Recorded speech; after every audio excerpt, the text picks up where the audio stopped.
तो चलिए बात करते हैं क्वांटम कंप्यूटिंग की। ये सिर्फ एक तेज कंप्यूटर नहीं है। ये कंप्यूटिंग का एक बिल्कुल ही नया, एक क्रांतिकारी तरीका है। एक ऐसा तरीका जो क्वांटम फिजिक्स के, कह सकते हैं, अजीबोगरीब नियमों का इस्तेमाल करता है और ऐसी मुश्किल समस्याओं को हल करता है जिनके बारे में आज के सबसे ताकतवर सुपर कंप्यूटर सोच भी नहीं सकते। अच्छा, तो इस दिलचस्प टॉपिक को ठीक से समझने के लिए आइए देखते हैं कि हम आगे क्या-क्या जानने वाले हैं। सबसे पहले हम समझेंगे कि ये एक नए तरह का कंप्यूटर आखिर है क्यों। फिर इसके क्वांटम टूल किट पर नज़र डालेंगे। इसके बाद देखेंगे कि इसे बनाने की ज़बरदस्त दौड़ क्यों लगी है, इससे उम्मीदें क्या हैं और मुश्किलें क्या हैं।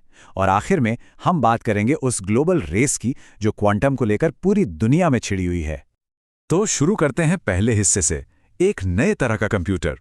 देखिए, ये समझना बहुत ज़रूरी है कि हम किसी तेज़ कंप्यूटर की बात नहीं कर रहे हैं। नहीं, बिल्कुल नहीं। ये तो जानकारी को प्रोसेस करने का, उसे समझने का एक फंडामेंटली, मतलब बिल्कुल ही अलग तरीका है। और ये पूरा आइडिया पता है कहाँ से शुरू हुआ? 1980 के दशक में मशहूर फिजिसिस्ट रिचर्ड फाइनमैन से। उन्होंने एक बहुत गहरी बात सोची। उन्होंने कहा, देखो, कुदरत क्लासिकल नहीं है, वो क्वांटम है। तो अगर हमें कुदरत को, मतलब मॉलिक्यूल्स या केमिकल रिएक्शंस जैसी चीज़ों को सही सही समझना है, तो हमें एक ऐसा कंप्यूटर बनाना होगा जो खुद क्वांटम के नियमों पर चले। और यहीं पर हमें सबसे बड़ा, सबसे बुनियादी फर्क नजर आता है। जो कंप्यूटर हम आज इस्तेमाल करते हैं वो बिट्स पर चलते हैं। बिट्स मतलब एक लाइट स्विच की तरह। या तो वो ऑन होगा यानी 1, या फिर ऑफ यानी 0, बस। लेकिन क्वांटम कंप्यूटर इस्तेमाल करते हैं क्यूबिट्स का। अब ये क्यूबिट एक घूमते हुए सिक्के जैसा है। जब तक वो हवा में है वो एक ही समय में 0 भी है और 1 भी, दोनों एक साथ।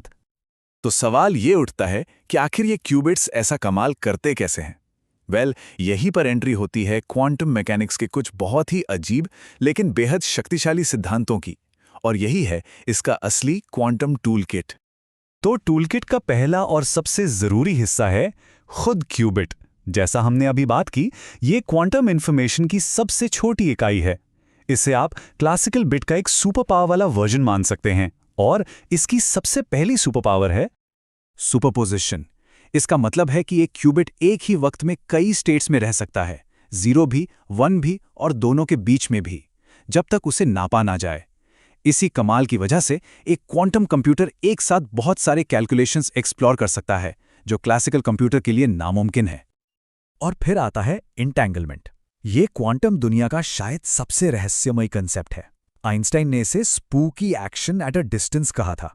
सोचिए, जब दो क्यूबिट्स इंटैंगल हो जाते हैं तो वो एक दूसरे से जुड़ जाते हैं, एक अजीब से रिश्ते में। अब अगर आप एक क्यूबिट को नापते हैं तो दूसरे का स्टेट तुरंत पता चल जाता है, भले ही वो कितनी भी दूर क्यों ना हो, चाहे ब्रह्मांड के दूसरे कोने में ही क्यों ना हो, जैसे कोई अदृश्य धागा उन्हें जोड़े हुए हो। इन्हीं कमाल के सिद्धांतों के दम पर अब दुनिया भर के साइंटिस्ट्स और बड़ी बड़ी कंपनियां एक बहुत बड़ी रेस में लगी हुई हैं। एक ऐसा क्वांटम कंप्यूटर बनाने की रेस जो भरोसेमंद हो और जिसे जरूरत के हिसाब से बड़ा भी किया जा सके।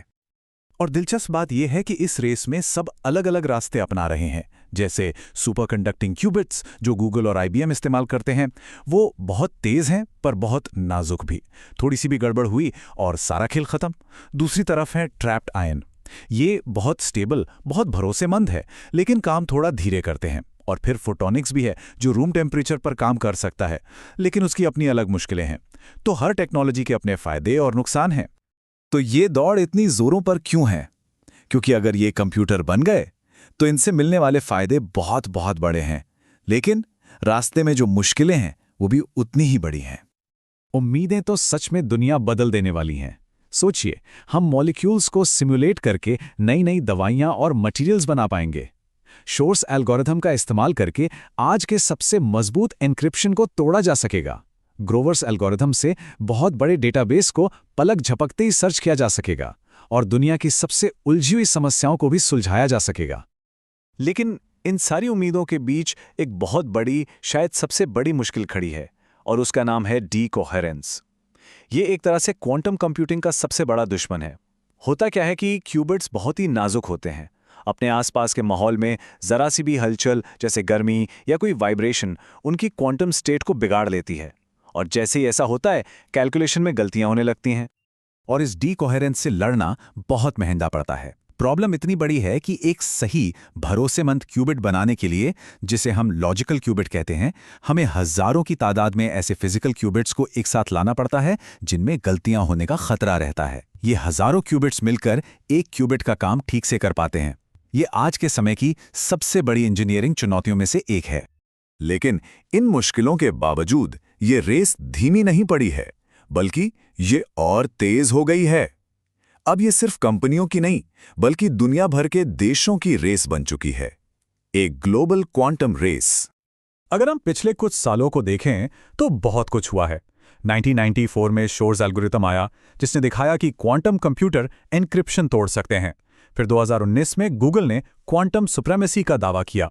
2020 में चीन ने फोटोनिक्स में अपनी बढ़त का दावा किया, और अब 2025 तक हार्डवेयर को लेकर कई बड़े दावों की उम्मीद की जा रही है। मतलब रफ्तार लगातार बढ़ रही है। लेकिन ये सुप्रीमेसी वाले जो दावे हैं, ये थोड़े विवादों में भी रहे हैं। जैसे गूगल के 2019 वाले दावे को बाद में चैलेंज किया गया। पता चला कि क्लासिकल कंप्यूटर के लिए भी बेहतर एल्गोरिदम बनाए जा सकते हैं।